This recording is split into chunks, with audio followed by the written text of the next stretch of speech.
Hi there, I am Victoria Peat, and if you have come across me before, you will know that I absolutely love foundation paper piecing. I think it is such a great skill to have, and I thought it was about time that I shared with you what I think are my essential foundation paper piecing tools. So in this session, I'm going to run through a bunch of different tools that I like to use and you might like to use as well. So shall we have a look and see what I've got for you to have a look at today? We've got a range of different bits and pieces, and I say they're essential, but some of them you might be able to get away with. So let's have a little start at having a look at some of the bits and pieces that we've got. To begin with foundation paper piecing, I think it's quite useful to have a pair of paper scissors, and I've got this pair that I've had for years and years and years. The handle's slightly broken, but I really love them because they are long and they are sharp. Your other option when you are cutting out your paper pieces is to actually keep an old rotary blade. And I've had this one, I dropped it on the floor and I managed to break the little handle, but I didn't want to throw it out. So what I do is I keep my old blades from my rotary cutter and I use them for cutting paper, because whilst they're too blunt for cutting fabrics, they're actually okay for running through paper. So I will use that either with a metal ruler or with my acrylic ruler to cut through my paper patterns to get myself ready. So that's something that you might want to think about. So you'll need something to cut out your paper patterns with. So I'll just pop those there for one side. In terms of cutting out your fabrics, you can use fabric scissors, but I prefer to use a rotary cutter. And I always use a rotary cutter with an acrylic ruler. And for foundation paper piecing, because I tend to use smaller pieces of fabric, I may have my 24-inch ruler by 24 by 6-inch ruler to hand, but I also quite often have to hand my 12 by 6-inch ruler. I find those both really useful to have to hand for just cutting out your larger pieces of fabric. But in terms of other rulers, the other rulers that I like to have, and I know you'll have seen me use them before, is an add a quarter ruler. And these are so useful. They help with your accuracy and they help with your piecing, and they help to try and not make your work too bulky. I've also got here an add an eighth ruler. Now, the add a quarter ruler helps you cut a 1/4 of an inch seam allowance, and add an eighth will allow you to cut the 1/8 of an inch, which is quite small, but it's useful for when you're working on smaller blocks, things that are more intricate. So things like my miniature foundation paper piecing alphabet, where you've got lots of really tiny piecing, having an add an eighth ruler is really useful. So what I thought I'd do is I'll just show you the difference between those on this camera so that you can see. So this is your add a quarter ruler. Mine's quite an old one. Mine's not tapered on this side. Mine's thick all the way through. You will get them where they are tapered, and you'll see on my add an eighth ruler that mine's tapered. But the difference you can see between these and a standard quilting ruler is that it's got this additional lip on this top side. And this is what you use to butt up against your foundation paper piecing, and it allows you to add that 1/4 of an inch of a seam allowance.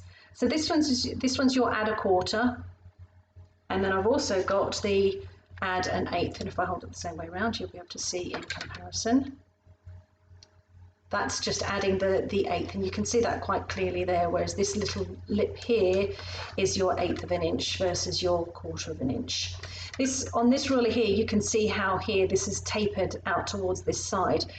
This allows you to use to help if you're folding back your papers or your fabrics, you can fold that against this line rather than using something like a piece of card to fold your fabrics back against. Some people like to do that, or you can use the edge of this ruler if you've got one that's tapered. The only thing I would say is don't use this ruler to actually cut against, because it's so much thinner.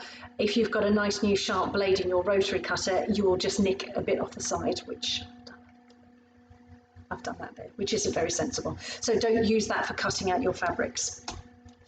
So those are your two rulers. So you've got your two rulers, your rotary cutter. In terms of a mat, I chop and change. Sometimes I use my standard mat. Sometimes I like to use my rotating cutting mat. Particularly if you're doing a bigger project and you're moving your fabric and you're cutting a lot of seams, having a rotating cutting mat is really, really useful. This one I have here is a 13-inch, but I have a smaller round one as well that I sometimes like to use. It very much depends for me on the size of the project that I'm working on and the space that I have available. I also like to have a fabric glue pen, and the fabric glue pen is a sort of a low-tack glue that will just help you secure your very first fabric piece in place. This one's by Soline, and it looks blue, but it does dry clear and it does wash out. So having that's really useful, and you'll see me use that in any number of my tutorials. Quite often, to have some coloured pens are really useful for colouring in and for planning your placements. More often than not, with a foundation paper piecing pattern, you'll get a blank one for colouring in. So it just helps you keep track, because once you've cut all your pattern pieces and they're quite small, you can very easily lose track of which piece is which. And if you've got yourself a colour guide to tell you which piece goes where, that helps absolutely massively. So think about having some form of pens or something. You will need some thread. The thread that you use very much, I think, depends on the project that you're working on. I tend to go for something that is sort of a mid to dark grey. I've got some navy blue out at the moment because I'm about to work on a project where the background fabric is all in navy blue, and I'm doing some pink, and but the majority has got a navy blue background. So there I have chosen to coordinate your thread. But if you're doing lots of different colours, try and choose something mid-range, possibly on the slightly darker side. If you're ever not sure about a colour of thread, always go for a shade darker than a shade lighter, because the lighter one will always scream out at you. So always go a shade darker. There's your thread. You'll also need a sewing machine needle. Choose this according to the weight of the fabrics that you're using. I tend to use either a 70 or an 80 for my stitching. Just a universal one is absolutely fine. But the reason I wanted to talk about this is just to make sure that when you do your foundation paper piecing and you move on to your next project, put a brand new needle in your machine, because you're sewing through the paper. The paper will blunt your sewing machine needles. So make sure that you've got some spare. Every time you order fabric, every time you pop into your local store, just pick up an extra set of needles. They're always really useful. So yes, just make sure that you change those once you're done stitching. A couple of things that I like to use. I don't tend to use pins and clips an awful lot, but I do like to have them available for when I'm actually sewing my sections together for foundation paper piecing. I will use my pins, and I love to use these pins. These are Clover glass-headed quilter's pins, and they are not lovely and long. They're not too thin, and they've got a good weight to them, and the head is glass, so that if you do accidentally iron over them, it's not the end of the world. But I use these for joining sections together, so I'll have at least 4 pins for that, and then I'll use the sewing clips as well. So once I've positioned my sections together, I'll then change and put my sewing clips on instead. So I like to have a couple of sewing clips. It depends on the size of the pieces that you're working on, but a couple, half a dozen should be absolutely fine. And then I tend to use 4 of the long glass-headed pins as well. In terms of sewing machine feet, I think you've got a couple of different options available to you. You can absolutely 100% just use your standard presser foot that comes with your machine. I use an Elna 720 Pro, and foot number A is the standard straight stitch foot. But the nice thing about this foot is that it has actually got this clear section at the front, so it makes it easier so that you can see where you're sewing. Your machine may have a couple of different options available. I've got these 2 feet that came with my machine, but I know that you can buy them as additional extras. This is an F foot and an F2 foot.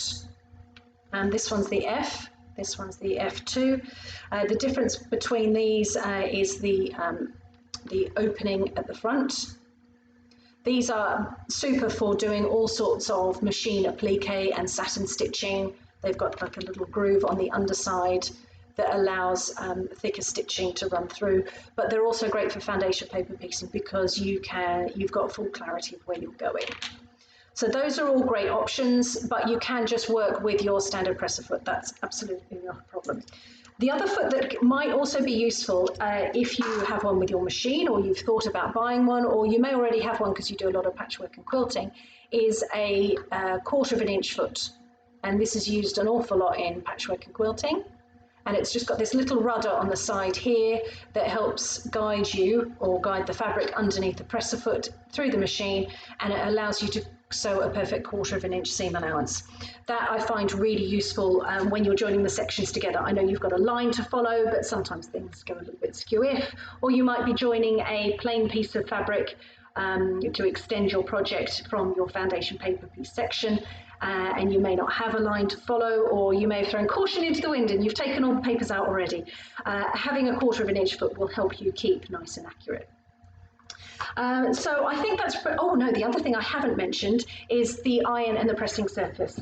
I like to, when I do my foundation paper piecing, I try and set up everything in a station all nice and close to me, because you're repeating processes over and over. You're sewing, you're trimming, you're pressing, you're trimming, you're sewing, you're just doing all the same things over and over again. So I like to have everything nice and close. I mean, you might be trying to get your 10,000 steps for a day. If that's the case, stick your iron upstairs as far away as you can, and you can get all of your steps. But if you're not trying to get your 10,000 steps, just try and create a bit of a station close to you. So that's why I've got this woolen pressing mat, which was an absolutely fabulous investment. I really, really love that I bought this. It creates really wonderful crisp seams. And I also use my small pressing iron. Some people like to use a roller or will finger press, but I prefer to use an iron, because I think the seams come out a lot crisper if you're using an iron. And having the mini iron is fabulous because it's just small, it doesn't get in the way. Don't panic, that one wasn't on, so don't panic that I'm leaving that sitting down on my wool pressing mat. I've just put that there so that you can see it clearly. But yeah, I find that really, really useful. So I think that's pretty much everything that I was going to show you today. If you fancy trying out some foundation paper piecing, have a look at my Spools of Thread pattern. It's I've got a full online sew along that you can follow to show how to make the spools of thread, how to do foundation paper piecing. It really takes you through step by step. All of that's on YouTube.